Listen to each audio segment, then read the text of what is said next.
6-minute podcast. Business, study, life. Hey everyone, welcome back for another deep dive.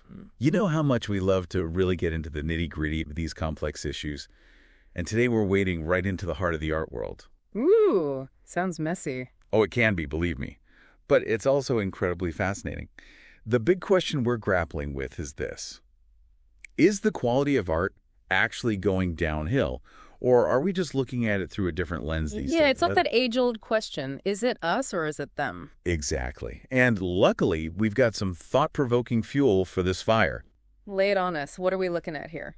Well, right off the bat, it jumps into this idea that a lot of contemporary art seems to be lacking, artistic merit. It points to pieces that win awards, but maybe they don't seem to have that technical finesse or emotional depth that we traditionally associate with great art. It's like they're going for shock value instead of substance. Yeah, and the document really digs into that. But it gets me thinking, are we being too rigid in how we define artistic merit?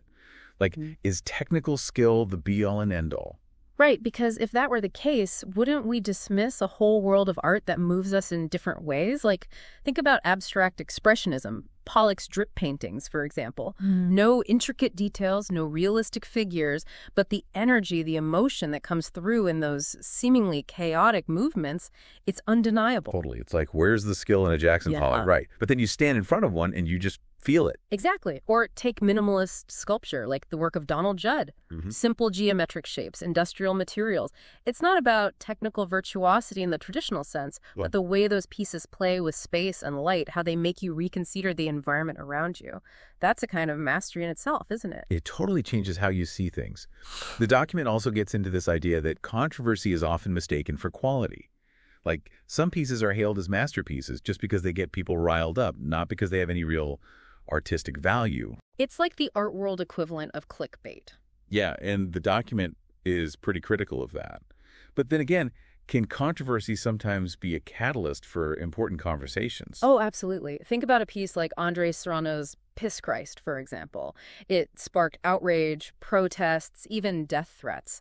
But it also forced people to confront their own beliefs about religion, censorship, the role of art in society. I mean, whether you love it or hate it, you can't deny it got people talking, thinking, debating. Exactly. And isn't that part of what art is supposed to do?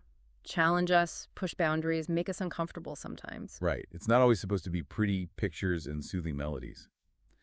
And speaking of boundaries, the document brings up another concern, which is this feeling that art is becoming kind of homogenized. Like it's all starting to look and sound the same. Yeah, exactly. The argument is that globalization and the influence of the commercial art market are kind of flattening things out, making art less groundbreaking, less unique. Makes you wonder. Is this a new phenomenon? I mean, art movements have always been influenced by what came before, right?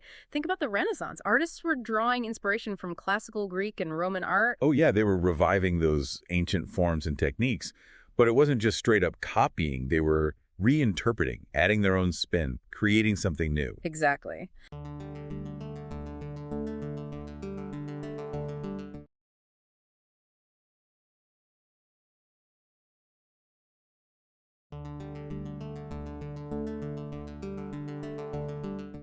So is what we're seeing now a continuation of that evolution?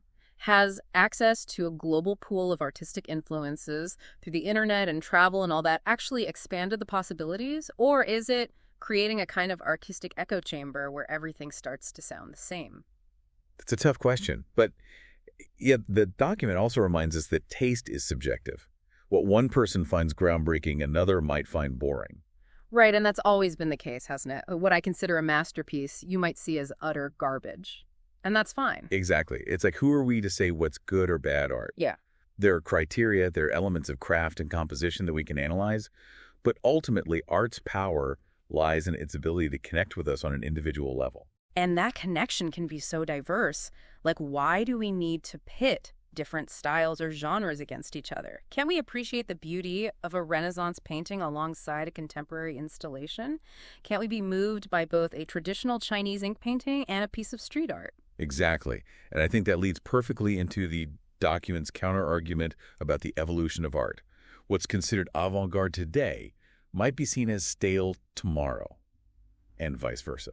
It's like how those Impressionist painters, Monet, Renoir, Degas, were initially ridiculed by the art establishment. Their work was considered messy, unfinished, even offensive. Now, those paintings are some of the most beloved and valuable in the world. It makes you wonder what art we're dismissing today, that future generations will look back on and be like, how could they not have seen the genius of this? Right. It's like, what will be the next big art historical I told you so? Will it be performance art, digital art, bio art? Who knows? And that kind of uncertainty is what makes it so exciting, right? Art is constantly pushing boundaries, challenging conventions, and we get to be a part of that ongoing conversation. Absolutely. And the document reminds us that this conversation is always happening within a specific context.